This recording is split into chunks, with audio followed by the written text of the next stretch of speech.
இந்த வீடியோ ஃபுல்லாக பாருங்கள். சைஸில் சின்னதாக இருக்க ஒரு உடும்பு அதோட சைஸில் பெருசாக இருக்க ஒரு எருமையை காலிலே கடிச்சிருது. அது ஒரு சின்ன காயம்தான். அதனால் அந்த எருமை மாடு எப்படியோ தப்பிச்சு ஓடிடுது. ஆனால் அந்த உடும்பு அதை சேஸ் பண்ணாமல் அங்கேயே வெயிட் பண்ணிட்டு இருக்கு. முதல் நாள் அந்த காயம் கொஞ்சம் பெருசாகுது. 3ஆவது நாள் கொஞ்சம் ஃபீவர் வருது. 7ஆவது நாள் அந்த எருமை கொஞ்சம் கொலாப்ஸ் ஆகி இறந்தும் போயிடுது. இப்போ அந்த உடும்பு ஈஸியாக போயிட்டு அந்த எருமை மாட்டை சாப்பிட்டுடுது. இதில் நீங்கள் ஒன்று நோட்டீஸ் பண்ணீங்கன்னா, அந்த எருமை மாடு அந்த உடும்பு கூட ஃபைட் பண்ணினா சாகலை. அந்த உடும்போட விஷத்தை அதை உடம்புல அலோவ் பண்ணனால தான் இறந்து போயிருக்கு. ஸோ நம்ம லைஃப்லையும் இப்படி தான். ஒரு டாக்ஸிக் பர்சன் உங்களை ஸ்பாட்லேயே காலி பண்ண மாட்டாங்க. அவங்க பண்ணக்கூடியதெல்லாம் உங்களோட சின்னதாக ஒரு ட்ரிகர் தான். உங்ககிட்ட வந்து இது நல்லா இல்லை, நீங்கள் பண்ணுறது தப்பு, அவர் உங்களால் முடியாது இப்படின்னு டிமோட்டிவேட்டிங்காக ஏதாச்சும் பேசுறது, ஏதாச்சும் ஒரு சின்ன விஷயமா பண்ணிட்டு போயிடுவாங்க.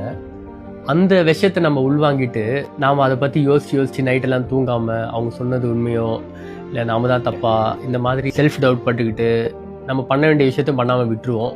அது இவென்ச்சுவலி கொஞ்சம் கொஞ்சம் நம்மளே அடிச்சிடும்.